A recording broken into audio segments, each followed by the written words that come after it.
Alright, so here in this video we're looking at how we can solve quadratic equations by doing something that's called completing the square.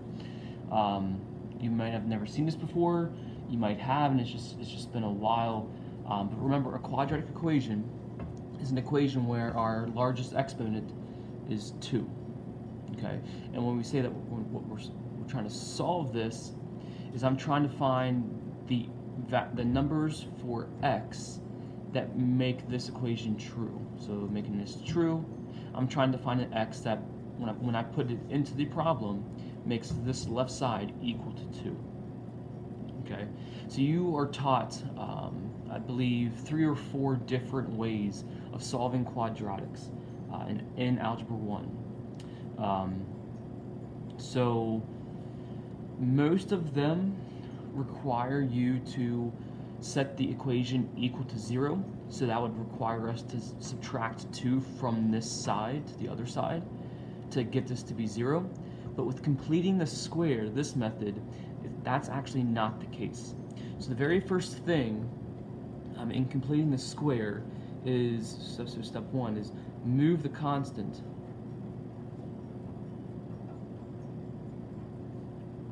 away from the equation.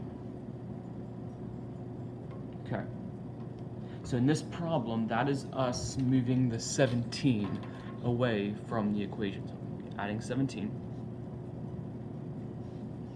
So constant, again, that's the term without the variable. So this is x squared minus 8x equals 19. 2 plus 17 is 19. All right. Sometimes this will already be done for us. So if I notice that there is no constant, I'm going to be skipping step 1. Okay. So step 2. Now, to solve this, we do what's called complete the square.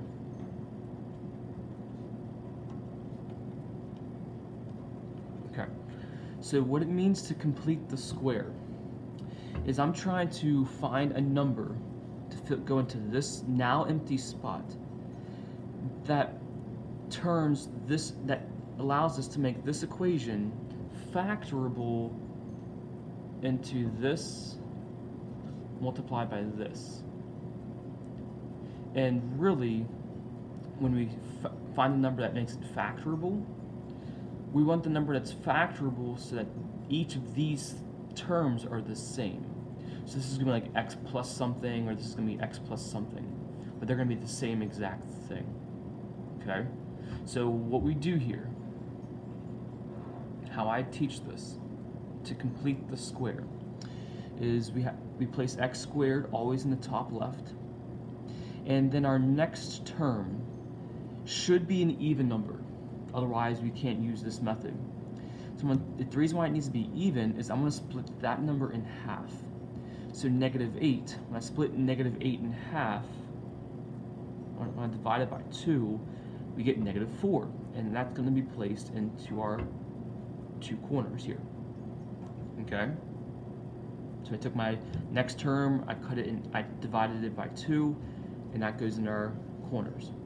So literally, we are taking this and we are completing the square. We are filling in this box to make it a square. So how we do this? To find this number, we take the corners, so the number we just found, and we multiply it by it itself. So now I'm thinking in this problem, -4 times -4, which is positive 16. It should always be a positive number. It's either negative times a negative or a positive times a positive. It should always be a negative number. So that is our number to complete the square. So what we're going to do with this is I'm going to place this 16 into this spot. It's plus 16. And since I put it into the equation, we always have to add it to both sides. That's a very important step, that when I place my number in, it has to go on the right side as well. Alright? So we did this so that this factors. So how it factors, believe it or not, we already know. So x, and these are both going to be x's. You know that number we got when we divided by 2? so -4, that's actually what it factors to. As I said earlier that these are going to be the same. It's the same. What we get when we divide our middle term by 2, that's going to be our numbers here. So 19 plus 16, I believe, is 35. Okay, so we're close to solving this. So now we we rewrite the problem. So we have something squared equals a number. That might seem confusing. Like something squared equals a number. What do you mean? Well, something squared means something multiplied by itself. We have that. So I'm actually going to rewrite this problem as, instead of x minus 4 times x minus 4, I'm going to rewrite it as x minus 4 squared.